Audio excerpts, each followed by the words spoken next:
வயிறு குத்தல், அதாவது நமக்கு சாப்பிட்ட பின்போ அல்லது சாப்பாட்டுக்கு முன்போ அல்லது தூக்கத்திலோ வயிறு சுருக்கென்று குத்தும்.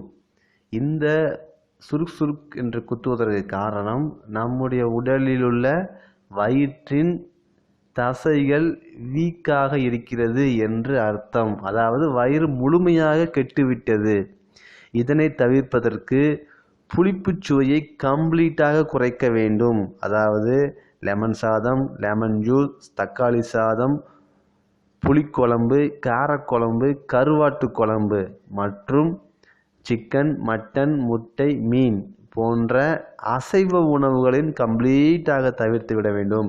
ஏனென்றால் வயிறு என்று குத்த ஆரம்பித்து விட்டதோ அன்றே நமது உடலிலுள்ள வயிற்றின் 4 லேயர்கள் இருக்கும். வயிற்றில் அவை 4ல் 3 கெட்டுவிட்டது என்று அர்த்தம்.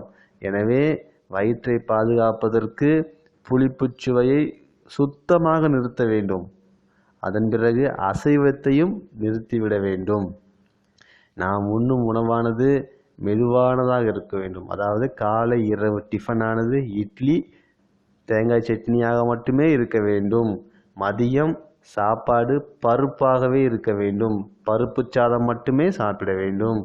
மேலும் இவர்கள் வாரம் ஒரு நாள் எண்ணெய் தேய்த்து குளிக்க வேண்டும். அதாவது ஆயில் பாத் எடுக்க வேண்டும். ஆயில் பாத் எடுக்கும் பொழுது லேசான வெதுவெதுப்பான வெந்நீரில் குளிக்க வேண்டும்.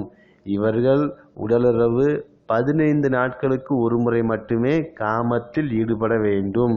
இவர்கள் தொடர்ந்து செய்ய வேண்டியது காலை 11 மணி அளவில் சிறிதளவு தண்ணீரில், அதாவது 200 ml சுடுநீரில் மூக்குப்பொடி அளவு உப்பும் 1 தேக்கரண்டி சுகரும் போட்டு நன்றாக கலக்கி காலை 11 மணிக்கும் மாலை 5 மணிக்கும் நன்றாக வாயில் ஊற்றி ஃப்ளஷ் செய்து குடிக்க வேண்டும்.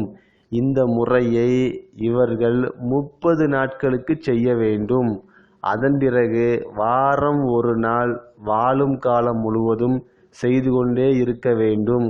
இம்முறையை செய்யும் பொழுது வயிற்றில் உள்ள கெட்டுப்போன கிருமிகள் வெளியேறி புதிய லேயர் பிறக்கும். இவர்கள் செய்ய வேண்டிய முக்கியமான பணி, எப்பொழுதெல்லாம் தூக்கம் வருகிறதோ, கண்கள் சொருகுகின்றனோ, கண்ணிலுள்ள இமை மூடுகிறதோ, தயவுசெய்து சென்று படுத்து விட வேண்டும். நாம் கண்ணை மூடி ஆழ்ந்த உறக்கத்திற்கு செல்லும் போது மட்டும்தான் நம்முடைய உடலில் சுரப்பிகள் வேலை செய்யும். க்ளோஸ்டு சர்க்கியூட்டாக இருக்கும் பொழுதுதான் நம்முடைய உடம்பில் எனர்ஜி ஃப்ளோ நன்றாக இருக்கும், ப்ரொடக்ஷன் நன்றாக இருக்கும். அதாவது க்ளோஸ்டு சர்க்கியூட்டில் தான் பவர் எனர்ஜி ஜென்ரேட் ஆகும். ஓப்பன் சர்க்கியூட்டில் செலவுதான் ஆகும், பவர் ஜென்ரேட் ஆகாது. எனவே நாம் க்ளோஸ்டு சர்க்கியூட்டாக மாற வேண்டும்.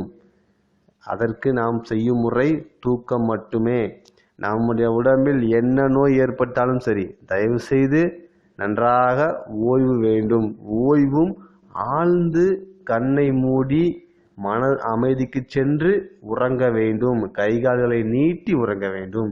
இப்படி செய்யும் பொழுது சுகமான, ஆரோக்கியமான, அழகான வயிற்று பிரச்சனையிலிருந்தும் அனைத்து உடல் பிரச்சனையிலிருந்தும் நீங்கி சுகமடைய முடியும்.